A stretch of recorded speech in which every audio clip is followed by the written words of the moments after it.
Madame Delphine LaLaurie is a famous figure in New Orleans history, and her story has become really popular in movies and books. But sometimes it's hard to tell what's true and what's made up when it comes to her. People wonder if she was actually as mysterious and dangerous as some ghost tours say. Hi, my name is Alina. Welcome back to my channel.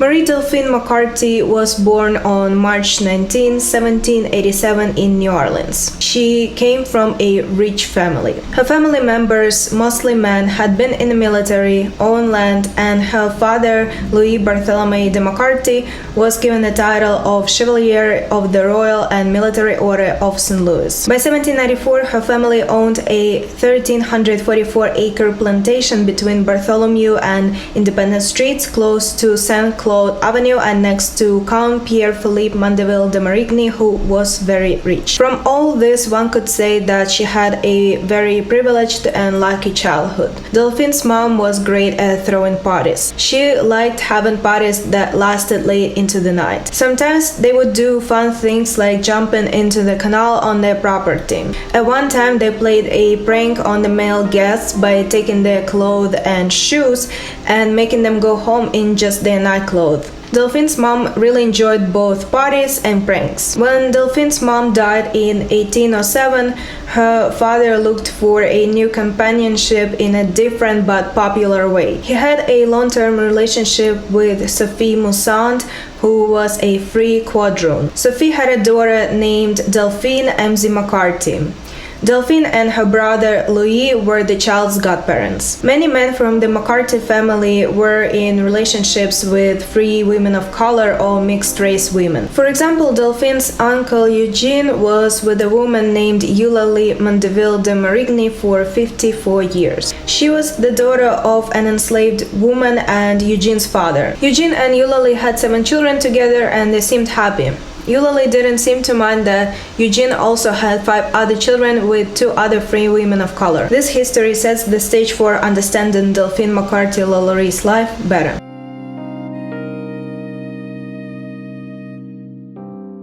She was just 14 years old when she married her first husband, Ramon Lopez y Angulo de la Candelaria. He was 35 and a widower. Ramon was an important officer working for the Spanish crown, and he was the second in command to the governor of Louisiana. His previous wife had died during a difficult journey from Spain to Louisiana. They got married in a small private ceremony on June 11, 1800, officiated by the bishop. During his life, Ramon wasn't very happy with the Spanish crown. Ramon made Spain angry because he started bringing slaves from Africa against Spain's rules. Spain had said not to bring slaves until things were calmer and safer in the slave trade. Also, they were upset because he got married without asking first. So the leaders of Spain moved him around the world to different places, taking away his job. But after writing many letters and maybe even after Delphine talked to the Queen, he was forgiven. They made him the Spanish consul in New Orleans, which was controlled by the Americans. Around this time, Delphine was pregnant and was waiting for him in Havana so they could go back to New Orleans together. Ramon got on a ship in Bordeaux to go back to his wife, who was about to have a baby. It was January 11, 1805 when the ship hit a sandbar near Havana and Ramon died. Around the same time, Delphine had a girl named Marie Delphine Francisca Borja Lopez y Angulo de la Candelaria. They partially named her after Ramon's deceased wife. Delphine stayed in Havana to bury Ramon and have their daughter baptized. After that, she went back to New Orleans and found out that the city was now owned by America and not France or Spain. Delphine got married again when she turned 20 years old on March 19, 1807. This happened a few weeks after her mom passed away. Her mom had split her money and property among Delphine and her 2 siblings. As part of her inheritance, Delphine got about $33,000 and a big plantation by the Mississippi River downtown with 52 slaves and farm staff. Delphine married an older Frenchman named Jean-Paul Blanc, who was also a widower. He was a tough businessman businessman who dealt with things like buying and selling slaves and also doing politics. He was also friends with the famous pirate brothers Jean and Pierre Lafitte. Her father gave her and Blanc another plantation, a place on Chartres Street, and 26 more slaves. If you count all that money, now it would be worth around $2 million. Blanc bought a two-story house in Royal and Conte right by the Bank of Louisiana, where he worked as a director. They had 5 kids by 1815, with the oldest being Delphine's daughter from her first marriage. They spent time in both town home and their plantation. Jean Blanc passed away less than a year after the Battle of New Orleans. He was 50 years old and Delphine was just 28. She had to handle Blanc's estate, which had debts worth over $160,000, equal to about $2.5 million today. In 1816, Delphine gave up their shared property to the court. She did this to protect her own property and money. Delphine sold a lot of Blanc's stuff, including some people he owned, in order to pay his debts. She even bought one thing from him herself. During this time, 8 of the people she owned passed away. Most of them were kids or women who could have kids. The reasons of their death are unknown. Blanc's debts could have made Delphine lose a lot of money, but in 1824, her father, Chevalier Louis Barthélemy de McCarthy, passed away and left her and her siblings a lot of money and stuff, including $5,000 and 2 slaves. In 1825, Delphine met Dr. Louis Lalaurie. He had come from France to be a doctor and fix people's bent backs. Delphine had a kid who needed this kind of help, and that's when they got close. Delphine ended up getting pregnant with his child even though they weren't married. 5 months after their son Jean-Louis Leonard Lalaurie was born, they went to a notary to talk about their marriage contract. At that time, Madame Delphine had over $66,000. After sorting out their property and money, they went to St. Louis Cathedral to make their marriage official in the eyes of the Catholic Church. However, it was found out that their marriage date was changed back by 6 months.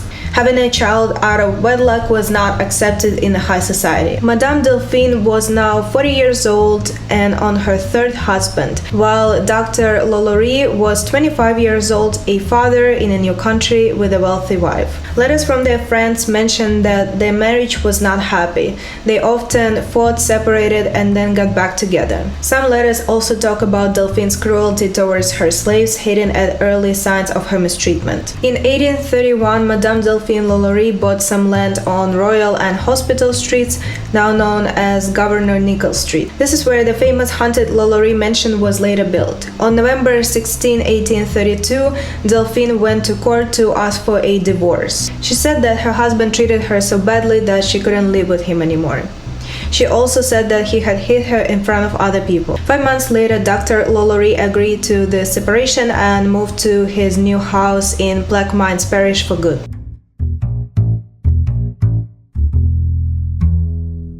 On April 10, 1834, there was a fire at Delphine's mansion.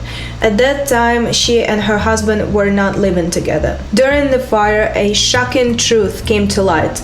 The Lalaurie mansion, which was a beautiful home, held terrible secrets. Like in any scandal, the stories about what happened grew over time, but even the initial reports were horrifying. Judge Jacques-François Canange lived nearby and was one of the first to come to the fire. Some people helped the Lalauries move their valuable things to safety in case the fire spread. A few of these people told Judge Canange about the slaves who were being kept captive. The judge then asked Dr. Lalaurie if the slaves could be taken away to safety, but Dr. Lalaurie replied rudely, saying that people should mind their own business. Fire was spreading, so Judge Canange told everyone to break the doors, and what they found inside was shocking. People describe it differently, but everyone agrees that it was terrible. Some stories say that Lalaurie treated her slaves so badly that they were found hanging by their necks with their legs and arms stretched out. Judge Canange found slaves who were chained up and left to die in the fire. He and a few others others freed two women who were in heavy chains and collars, struggling to walk. 7 slaves were saved from awful conditions. They were badly hurt with scars and chains on their bodies. They were carried out on stretchers and taken to safety at the Cabildo. After the fire, people found out that one of the slaves who was taken out of the house didn't survive.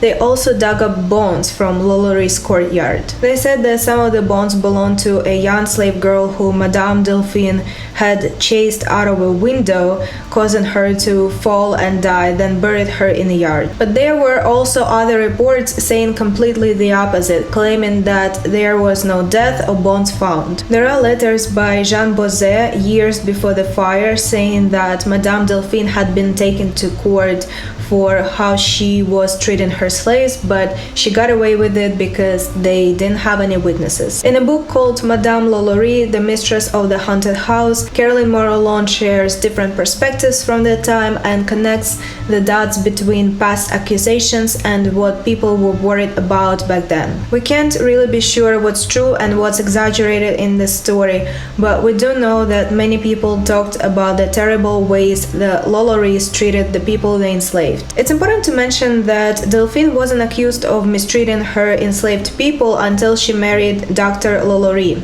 Maybe it was her bad marriage that made her treat her servants badly, or maybe she just stopped trying to hide it. Madame Delphine Lolore had a servant who stayed loyal to her. When chaos broke out and the house was on fire, her enslaved coachman quickly brought her carriage to the front. Delphine got into the carriage confidently despite the angry mob outside.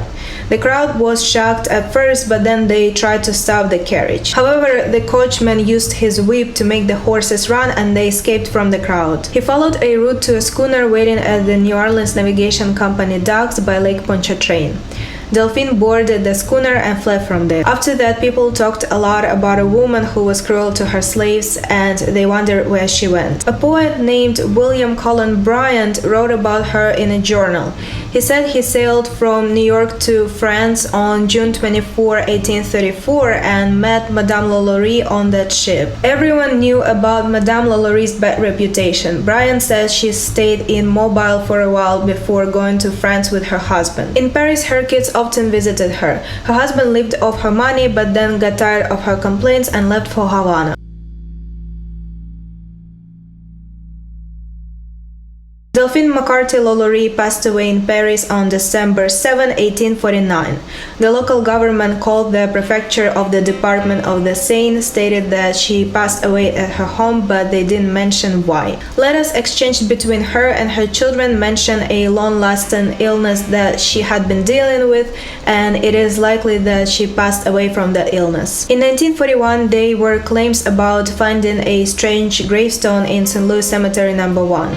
The old worn-out gravestone had these words: Madame Lolore, born Marie Delphine McCarthy, died in Paris on December 7, 1842. Official records from Paris show that on December 9, 1849, Madame Delphine was prepared for burial and later rest in the tomb of the Nota and Noel families. However, her body was dug up on January 7, 1851 to be sent back to New Orleans. The date on the gravestone found in St. Louis Cemetery No. 1 wasn't wrong.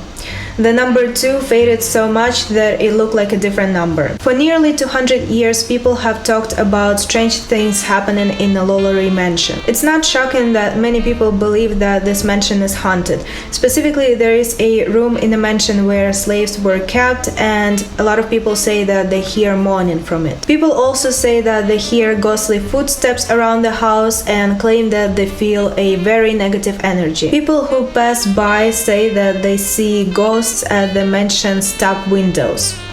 Some also say that they hear chains clinking and feel invisible hands touching them.